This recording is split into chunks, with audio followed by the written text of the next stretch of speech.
Well, last week I talked about how we love cutting dies, and this week I'm talking about how we love stamps, because both are true. And this time we have floral greetings, because it's got lots of florals and greetings. We're so clever with those titles, don't you think? And we're going to show you some wonderful projects. Come play with us.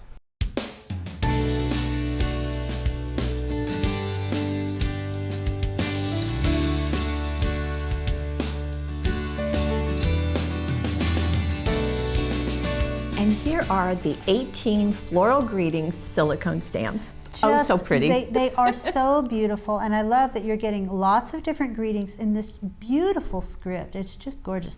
Thanks, hello, just for you, with heartfelt condolences. You go to happy birthday with love, thinking of you.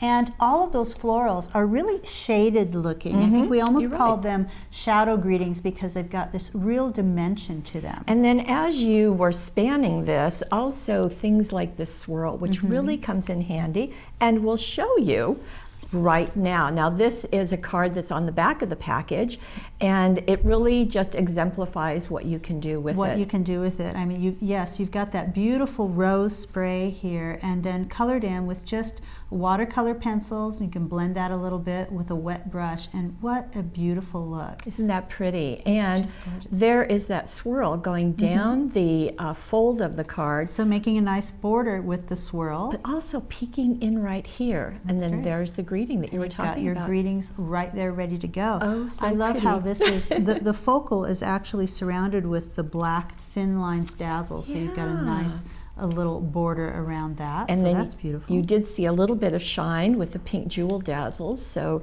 coming in to just doing a really nice job with it. And this is on our new Charming paper pack, new for this year. Right, actually last year. Last year, sorry.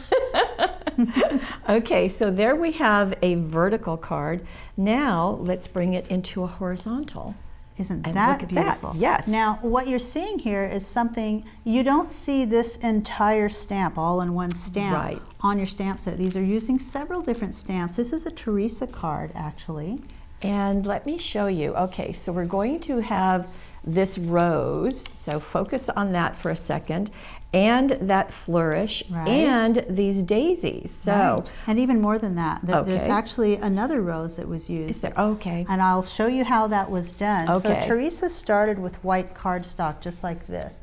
She took one of her rose stamps, not the one I'm holding, but similar to it. She used a black StazOn. She went ahead and stamped the rose, and then she stamped it again, I'm trying to get it here, on a Post-it note. So she just stamped it again, knowing she's not going to use this except as a mask. So once you've stamped that, then you just cut it out, and when you do, you've got a little mask. That's what we call the mask. And because it's got a little bit of that sticky on it from the Post-it note, you can just place it right on top of that stamp, just like on top of that stamped image. So now, whatever you stamp on top of here, you're not going to damage that. So you can go ahead and get another rose stamp. So this is one of the other roses. They're similar, but there's some little differences to them. And then I'm going to go ahead and ink this one up. Get that nice and inked. And now when I stamp above that rose, a little bit up to the right, then I can actually stamp right onto this Post-it note, so that when you're done, if we look close, now if I did that right on top of the other one, you'd see sort of this double image, and you wouldn't like that. So now the mask makes it so that it's perfectly behind that rose. And she did that with several different things. You keep that mask in place, go ahead and stamp your daisies up above and the swirl down below, and then you can make more masks of whatever you've put on here and add those as well. And you could put the mask there and do that next little rose, or on top of this one, to do this next little rose too. Exactly. So we'll go, Well, you have to, this is a different rose. Oh, You'd have okay. You have to do another mask. Stamp another one, but that's what she did. She Yeah. stamped this one again, and then she masked that piece and stamped the next rose. It's just a process. And you might just want to keep those masks with the stamp, because then you've got them forever. But you can see what a beautiful collage it has made.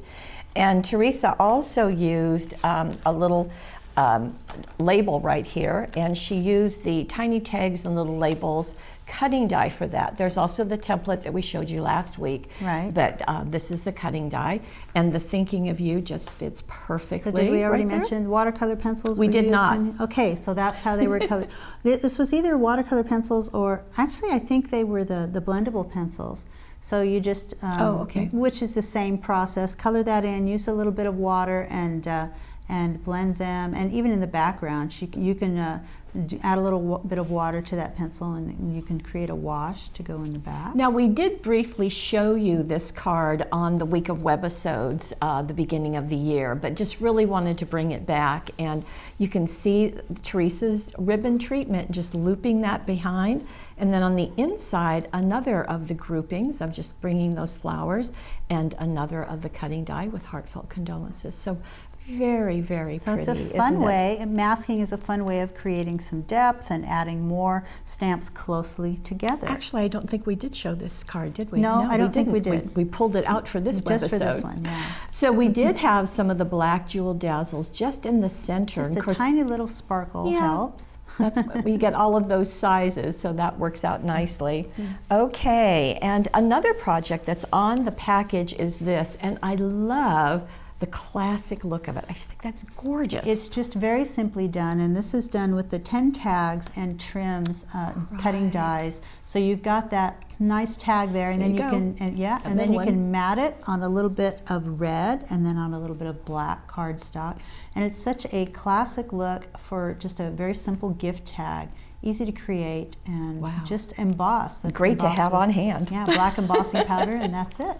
Now, here is another stunning card. This is just a beautiful look. I can't remember the name of this technique, but it was from Teresa's DVD, another one of Teresa's DVDs. Stamp Camp 5. It's just a beautiful look of, you've got clear embossing powder, you've got black ink, you've got lots of other inks, and I'm going to show you that process. So I've got, it actually starts with white cardstock that you're going to ink until it looks like this. And this was done with 2 of the mini distress ink sets. So I used number 1 and I believe number 13 on this one, because you've got the green, you've got that beautiful abandoned coral, and then you've got the great pink from Distress Ink set, the mini set number 1. And you just use these directly onto the paper. So that's how you're going to do it. Just go like that with your ink pad. You take your next ink pad, put the next one up here, and just sort of blend them with the ink pad itself. Very simple to do. Once you've done that, you're going to take Versamark, your watermark ink pad, and you're going to stamp this large cluster of wildflowers and roses all over this. So I'm going to turn it this way because I think you stamp it this way, you can turn it around and stamp it that way. Each time that you stamp it, even going off the edges, you're using Versamark, and so then you're ready to dust it with the clear gloss embossing powder.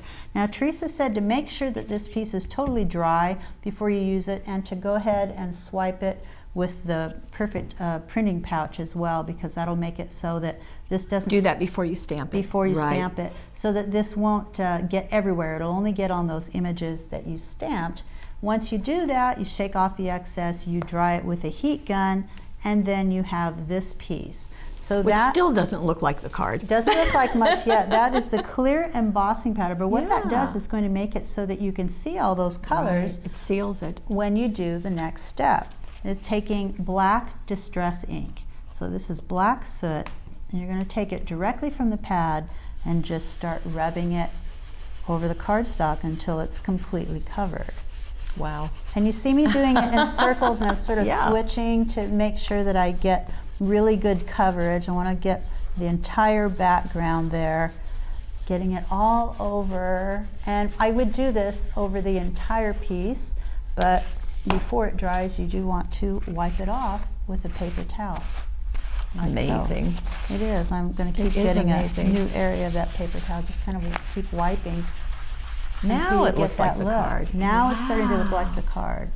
And once you Teresa finish Welch, it, you are amazing. it is a beautiful look. Let's take a look at the card. And then she turns it into the card. Of course, you want that to be the majority of your card, but she did give a little. It's called a violator. It violates that complete image, and stamped her hello on it, and just gorgeous, absolutely gorgeous. It is. It's a beautiful look, and people will be looking at that, wondering how did you do that. And don't tell them. Just tell them that they'll say, "Oh, you're so creative," and you'll go, "Oh, thank you. I worked really hard," and you'll know that Teresa's your secret weapon. And this is actually nice to see this, because with these techniques like this, it's really a good idea to do a little bit more, because then you can do pieces for the inside or tags or whatever. Happy birthday inside, just absolutely stunning. All those beautiful greetings with these beautiful techniques, and all from one stamp set. Right. But it's not just a little stamp set. 18 pieces in there. So I love stamp sets like that. You've got so much to choose from. Right, and that's what we want. Lots of versatility, lots of ideas, and We'll lots have more of of fun. those next time. We will. See you then.